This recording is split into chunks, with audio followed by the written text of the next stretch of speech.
Assalamualaikum ji, ਕੀ ਹਾਲ ਹੈ? ਠੀਕ ਹੋ? ਵਧੀਆ। ਅੱਗੇ ਲੈ ਗਏ ਨੇ।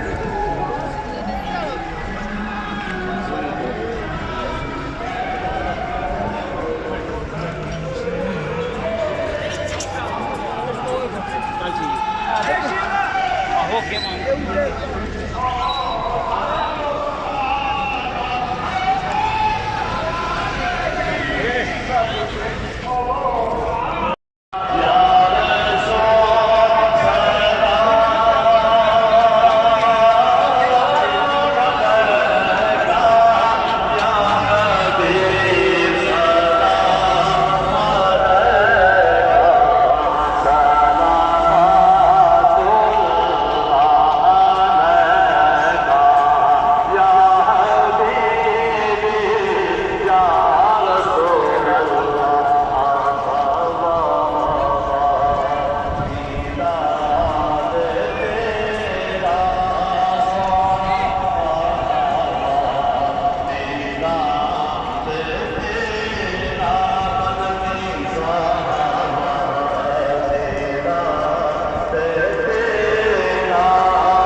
پر بھی یہ ذمہ داری ہے کہ وقت زیادہ نہ لوں. ویسے ان کی مہربانی ہے، ان کا فیضان ہے کہ یہ کرم فرماتے ہیں. جس بھی محفل میں جاتا ہوں تو وقت زیادہ ہی مجھے دیتے ہیں.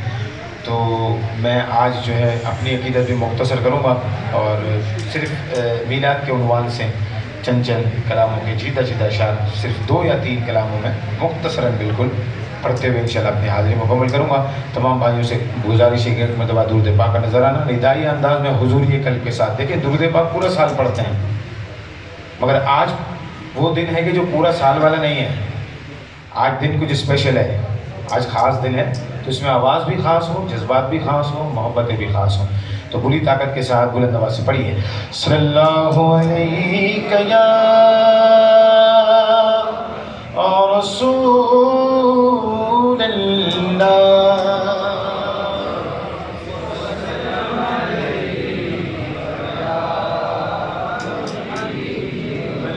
صلی اللہ علیہ یا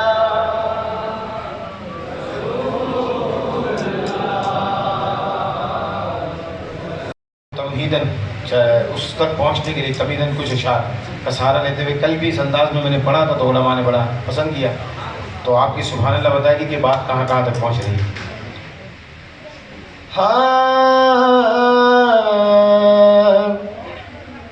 ہر التجا سے پہلے ہر التجا کے بعد ذات نبی بلند ہے ذات خدا کے بعد. ذات نبی بلند ہے ذات خدا کے بعد.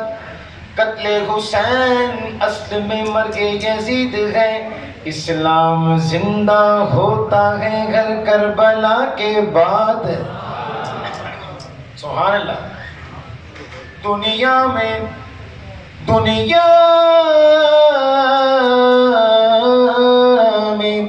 احترام کے قابل ہیں جتنے لوگ.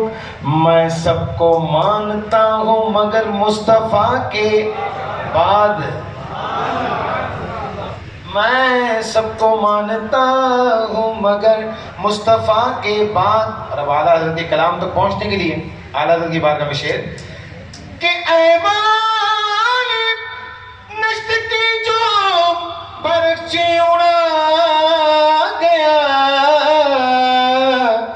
آیا نہ ایسا پھر کوئی احمد رضا کے بعد. آیا نہ ایسا پھر کوئی احمد رضا کے بعد. اسی لیے احمد رضا والے کہتے ہیں، کرتے بھی ہیں اور کہتے بھی ہیں کہ میرا دل بھی چمکا دے چمکانے والے. میرا دل بھی چمکا دے چمکانے والے. پوری دنیا میں جتنی لائٹ لگی آج صدقہ محمد کا ہے، صدقہ پیارے آقا کا ہے. میں ان سے نہیں کہہ رہا جنہوں نے نہیں لگائی، میں تو ان سے کہہ رہا ہوں جنہوں نے لائٹیں لگائی ہیں. آواز صرف ان کی چاہیے کیونکہ چمک والے وہی تو ہے نا. ان کا ہاتھ بھی اٹھے کہ میرا دل بھی چمکانے والے. میرا دل بھی چمکا دے چمکانے والے. چمک تجھ سے پاتے ہیں سب پانے والے. میرا دل بھی چمکا دے چمکانے. آگے بڑھ کے آگے چلنے لگے. سبب کیا تھا؟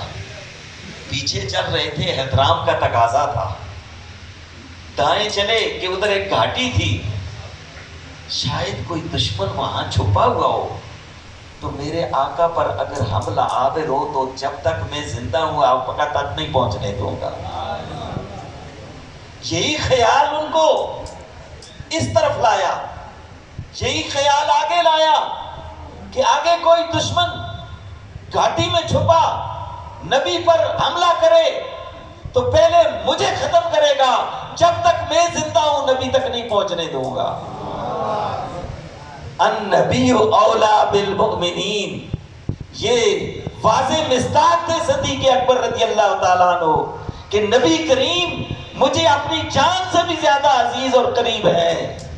اور دوسرے خلیفہ کون ہیں؟ فاروق اعظم رضی اللہ تعالیٰ عنہ۔ ان کا بھی ہر عمل ہمارے لیے رہنمائی ہے۔ ایک دن ایک سفر میں تھے، خلافت کا دور ہے، چل رہے ہیں، راستے میں چلتے چلتے راستہ چھوڑ کے اس طرف تھوڑا سا آگے چل کے پھر اسی راستے پہ آ گئے۔ صحابہ نے پوچھا، راستے میں کوئی رکاوٹ نہیں، بالکل کھلا راستہ ہے، اچانک آپ اس طرف ہوئے اور آگے چل کے پھر آ گئے، تو کیا وجہ تھی؟ فرمایا اور کوئی بات نہیں، صرف اور صرف آقا کی سنت پر عمل کرنا تھا۔ اس میں کیا عمل ہے؟ کہنے لگے نبی کے ساتھ میں تھا، راستے سے گزر رہا تھا یہاں سے، اور آگے درخت تھا، اس وقت درخت رکاوٹ بن رہا تھا، نبی کریم درخت سے ادھر گزر کے آگے گئے اور درخت کے پاس سے گزرنے کے بعد پھر راستے پہ آ گئے تھے۔ تو آج میرا یہ عمل نبی کی سنت پر عمل ہے۔ تو صدیق اکبر کی محبت نے ظاہر کر دیا کہ نبی ہمیں اپنی جان سے پیارے ہیں، اور فاروق اعظم کے عمل نے بتا دیا کہ اگر کامیابی چاہتے ہو تو نبی کی ہر ادا اور سنت کو اپناؤ۔ اور نبی کریم علیہ السلام کی عظمت، ہمارے پاس الفاظ ہم کہاں سے لائیں؟ آدم علیہ السلام جیسے جلیل القدر نبی، وہ نبی کی تعریف کرتے ہیں۔ حضرت موسیٰ علیہ السلام خواہش ظاہر کرتے ہیں، مجھے اس نبی کا امتی بنا دے۔ جس نبی کی امتی بننے کی خواہش موسیٰ علیہ السلام کلیم اللہ کریں، تو پھر ہمیں اللہ نے اس نبی کا امتی بنا دیا، اس سے بڑھ کے اللہ کا ہم پر کیا کرم ہوگا؟ تو کیا ہے؟ تو اس اعتبار سے میں نے آپ کو کہا کہ آپ یقیناً مبارکباد کے مستحق ہیں کہ آپ کو اللہ نے وَلَلْآخِرَةُ خَيْرٌ اللہ کا مصداق بنایا، اور اس کے لیے آپ کا انتخاب فرمایا، اور صحابہ کرام کی محبت کا جو اظہار تھا اس پر آپ عمل کر رہے ہیں، اور اس طرح دنیا میں بھی برکات حاصل کریں گے، آخرت میں بھی کامیابی ہوگی۔ مولانا مفتی عبدالحفیظ صاحب کی رہنمائی میں جتنے لوگ ان کے ساتھ شامل ہیں، وقت نہیں ایک ایک کا نام لوں تو اور وقت بڑھ جائے گا۔ اللہ